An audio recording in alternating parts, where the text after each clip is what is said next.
मनसा खान साहब, मेरे तमामी कांग्रेस के पार्षद, MIM के भोपाल और मलकापुर से पधारे हमारे मेहमान और तमामी मेरे साथियों,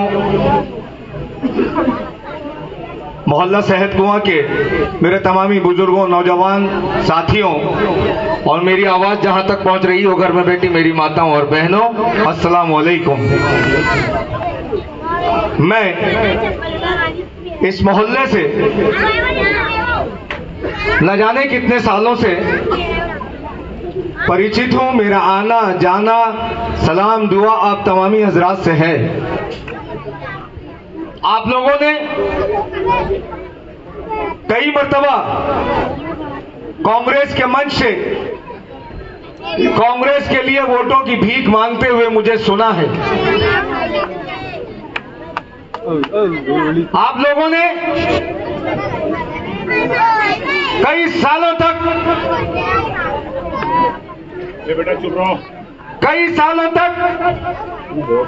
हमारी आवाज को कांग्रेस के साथ जोड़कर आपने सुना, देखा और हमेशा आप लोगों ने हमारी बात को माना। भाई जरा खामोश हो जाओ, कोई भी आवाज मत करो, है ना बेटा, खामोश बैठो जाओ। हेलो, हमेशा आप लोगों ने हमारी बात को मानकर कांग्रेस को वोट दिया। अभी चंद लोग जो दलाल के रूप में आपके बीच में घूम रहे हैं, वो आपके बीच के अंदर, आपके दिमागों के अंदर एक जहर घोल रहे हैं कि हम लोग भारतीय जनता पार्टी के खिलाफ कुछ नहीं बोल रहे हैं, हम कांग्रेस के खिलाफ बोल रहे हैं।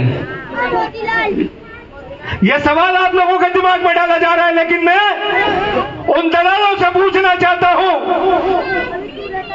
कि मैं उबैद वकील और ये कांग्रेस के बैठे हुए पार्षद और कांग्रेस के बैठे हुए जाबाज सिपाहियों ने जब 40-40 साल और 30-30 साल से कांग्रेस को कमा कमा कर वोट दिए, कांग्रेस के विधायक जिताए, निर्दलीय के साथ चले गए तो निर्दलीय सुरेंद्र सिंह को जिता दिया, तो ये कमाई जब बेटे ने बाप को कर करके दी तो पैसा बाप से मांगेगा कि पड़ोसी से जाके मांगेगा? 40 साल से हम लोगों ने वोट कांग्रेस को दिया, 25 साल से वोट हमने कांग्रेस को दिया और पिछली बार हम सारे कांग्रेसियों ने मिलकर अपनी जेब में रखे हुए तमाम कमाई ठाकुर सुरेंद्र सिंह को दे दी। तो आज सवाल सुरेंद्र सिंह से करें कि अर्चना चिटनीस से करने जाए? हमने आज तक अर्चना चिटनीस को वोट नहीं दिया, हमने आज तक भारतीय जनता पार्टी की थैली पे कदम नहीं रखा, और तुम दलालों बोलते हो कि भारतीय जनता पार्टी के सवाल करो। अरे जिसको हम वोट देते ही नहीं, जिसकी थैली पे हम जाते नहीं, उससे सवाल कैसा करेंगे हम? बताइए आप क्या सवाल करेंगे उससे हम? वो एक लाइन के अंदर हमको बोल देगी कि पिछली बार उबैद वकील साहब, आप तमामी कांग्रेसियों ने, पूरे शहर के कांग्रेसी मुसलमानों ने 85,000 वोट तो सुरेंद्र सिंह को दिया था, हमसे क्या सवाल कर रहे हो? जिताया सुरेंद्र सिंह को था, सुरेंद्र सिंह ने 98,000 वोट लिया था, 98,000 वोट लिया था, इस बात को देखो। और 98,000 वोट में 85,000 वोट आपके और हमारे पीवर मुसलमानों के थे, और सिर्फ 13 से 14,000 वोट गैर मुसलमानों के उनको मिले थे। पिछली बार ऐसे 98,000 वोट हुए थे। अब आज वो गैर मुसलमानों के वोट ठाकुर सुरेंद्र सिंह जी को मिलने वाले नहीं है, वो तो बढ़ गए, उनमें बढ़ गए। अर्चना चिटनीस की चटाई जो है नंद कुमार सिंह के लड़के हर्षवर्धन सिंह चौहान ने खसका दिए। चिटनीस तो यूं ही चुनाव हार चुकी है, उसने हार मान ली।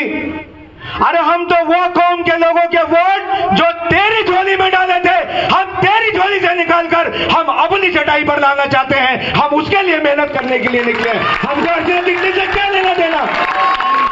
हमको कोई अर्चना चिटनीस से लेना देना नहीं। आज 25 साल की राजनीति में अर्चना चिटनीस मौजूद है। यहां बैठे हुए जितने भी मुस्लिम कांग्रेसी नेता हैं, आज तक अर्चना चिटनिस के पास हम किसी भी मसले के लिए, किसी भी मुसलमान के मसले के लिए हम अर्चना चिटनिस की थैली पर नहीं गए, कभी नहीं गए हम।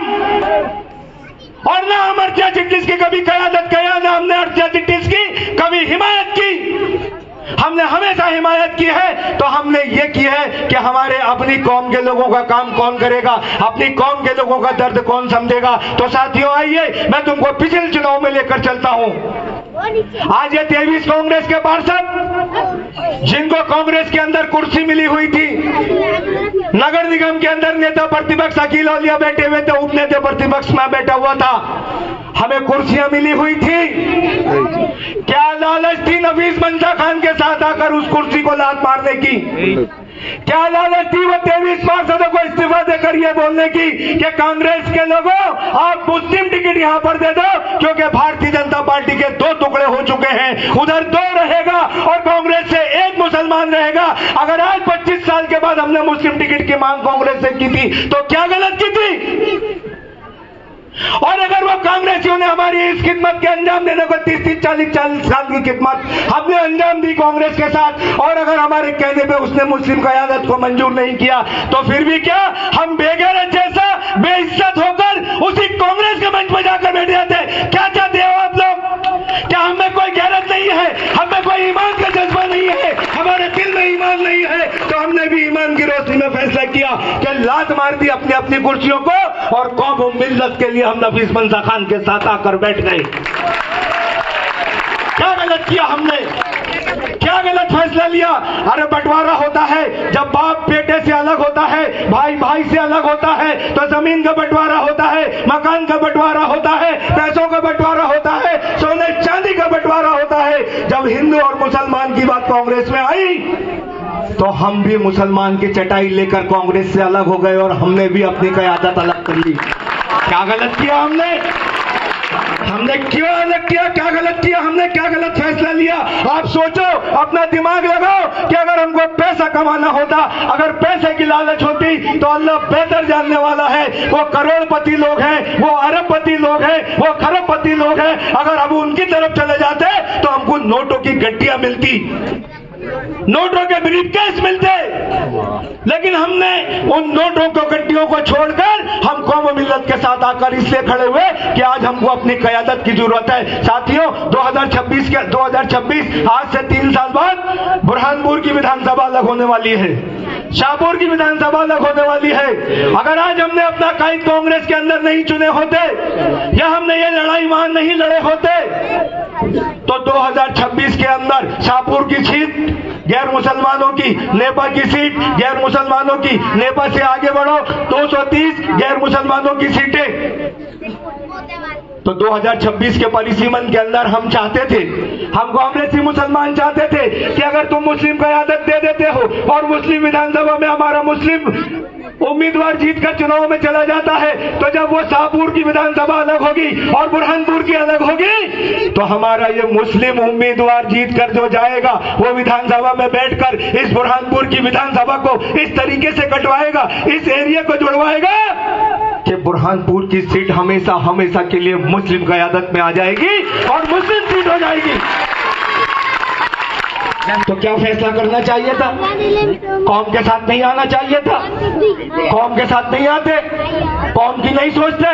कल तुम ही लोग कहते कि मुनाफिक मुसलमानों, जब बुरहानपुर को मुस्लिम सीट करने की बात चल रही थी, हम तो पढ़े लिखे लोग नहीं थे, तुम दानिश्वर लोग थे, तुम नेतागिरी करते थे, तुमको मालूम था कि 2026 के अंदर यह विधानसभा अलग होने वाली है और मुस्लिम सीट हो सकती थी, तो तुमने कौम के सामने आकर यह बात क्यों नहीं रखी?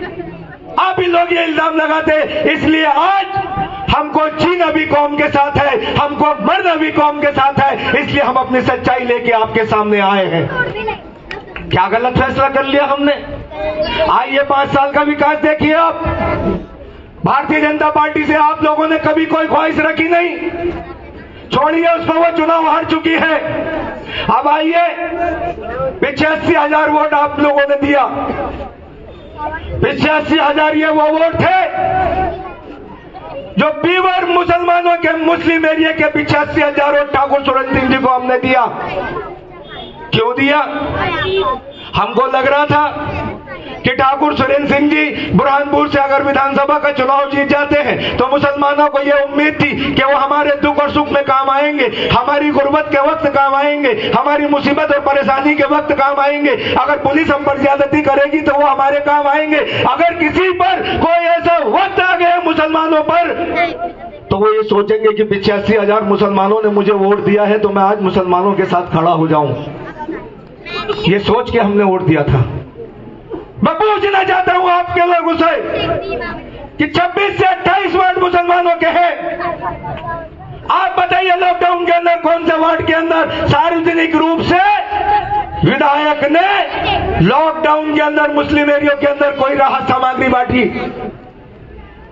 ठाकुर सुरेंद्र सिंह की हिमायत करने वाले मुसलमानों, अगर एक वार्ड बुरहानपुर का मुस्लिम बता दो जहां विधायक ठाकुर सुरेंद्र सिंह ने लॉकडाउन के अंदर सार्वजनिक रूप से कोई पैसा या कोई अनाज बांटा होगा तो ये उबैद वकील कल की तारीख में उसके मंच पर जाकर उसकी तरफ से ऐलान करने को तैयार है, कांग्रेस की हिमायत करने को तैयार है।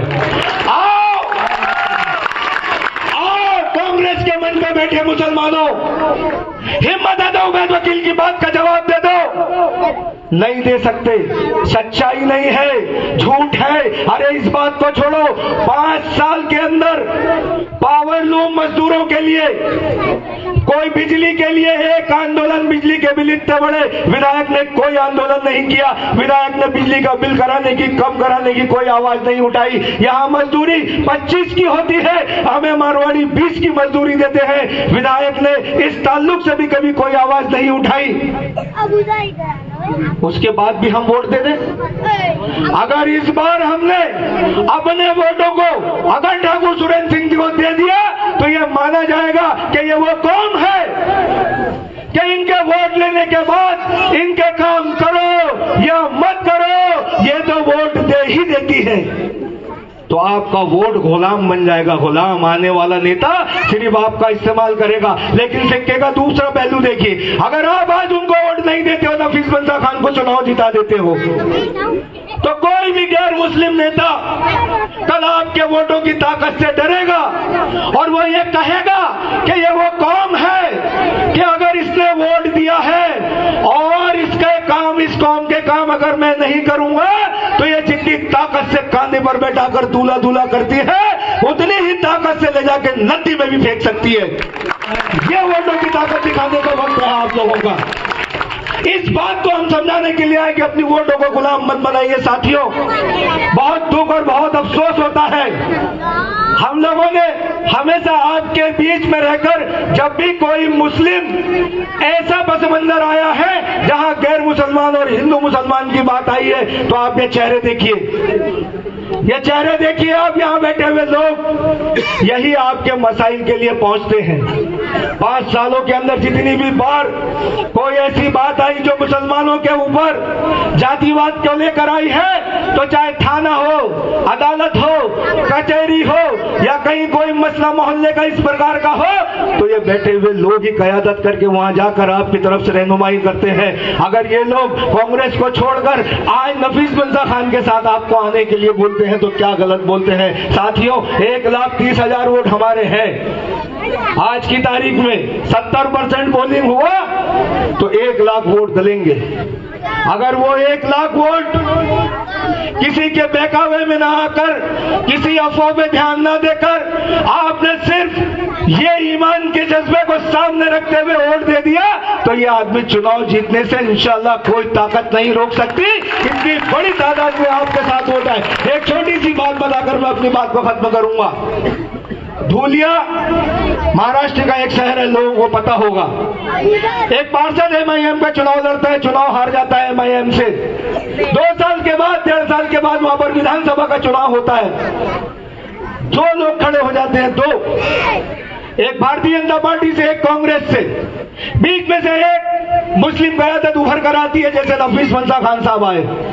वो शाह परिवार का मुस्लिम जो पार्षद का चुनाव आ रहा था वो चुनाव के अंदर विधानसभा में खड़ा हो गया। सारे ही लोग ने इत्तेहाद और इत्तेफाक का मुजाहरा करते हुए पिछली तमाम बातों को दरकिनार करते हुए एक एक वोट देकर के उसको विधायक बना दिया। वो विधायक MIM से जीता और वहां पर मुस्लिम क़यादत आज मौजूद है। वो मुस्लिम विधायक क्या काम करता है, उसने देखा कि मेरी कौम के लोगों को पिछले 50-60 सालों से मुस्लिम क़यादत नहीं मिली थी, तो उसने उर्दू स्कूलों को बनवाना शुरू कर दिया, उसने मदरसों को बनवाना शुरू कर दिया। वहां जिन चौराहे पर वो जो नाम रखना चाहते थे वो नाम का चौराहे रखा। वहां उसने देखा कि एक मदरसा यहाँ फारूक मियां जो आते हैं सिंधी बस्ती में, उनका सुल्तानिया मदरसा है, वहां के नगर का नाम रखना था। उस नगर का नाम उस आदमी ने सुल्तानिया नगर रखवा दिया, जिसको रखने के लिए लोग इतराज करते हैं। फारूक मियां सिंधी बस्ती में आते हैं, उनके वालिद मोहतरम के नाम से उस नगर को नगर रखवा दिया। आज धूलिया में देखिए मुस्लिम लड़कियों का कॉलेज नहीं था, उस विधायक ने देखा कि एक बार मौका मिला है, इसके बाद मिलने वाला नहीं है, तो उसने मुस्लिम लड़कियों के लिए कॉलेज की भी बुनियाद रख दी। तो साथियों, अल्लाह रब्बुल आलमीन एक बार मौका देता है, बीमार आदमी को शिफा देता है, बे औलाद को औलाद देता है। कोई गुर्बत की जिंदगी जी रहा है तो अल्लाह रब्बुल आलमीन उसको एक मौका देता है कि वो अमीर बन जाए। तो आइए साथियों, एक मौका सियासी पैमाने पर अल्लाह रब्बुल आलमीन ने आपको भी दिया है कि ऐ बंदो उठो और जागो। मैंने उधर 3 उम्मीदवार दिए हैं और तुम्हारी तरफ एक मर्द मुजाहिद दिया है। चुन लो, पूरी ताकत से चुन लो, सारी अफवाहों को छोड़कर चुन लो, मुत्तहिद हो जाओ, इत्तेहाद और इत्तेफाक का मुजाहरा करो और हफीज मंदा खान के चलाओ निशान पतंग को वोट दो। मैं एक बात को, एक शेर के साथ इस बात को खत्म करूंगा कि अंदाज बयां कर जो मेरा खूब नहीं है, शायद के उतर जाए तेरे दिल में मेरी बात। अल्लाह हाफिज।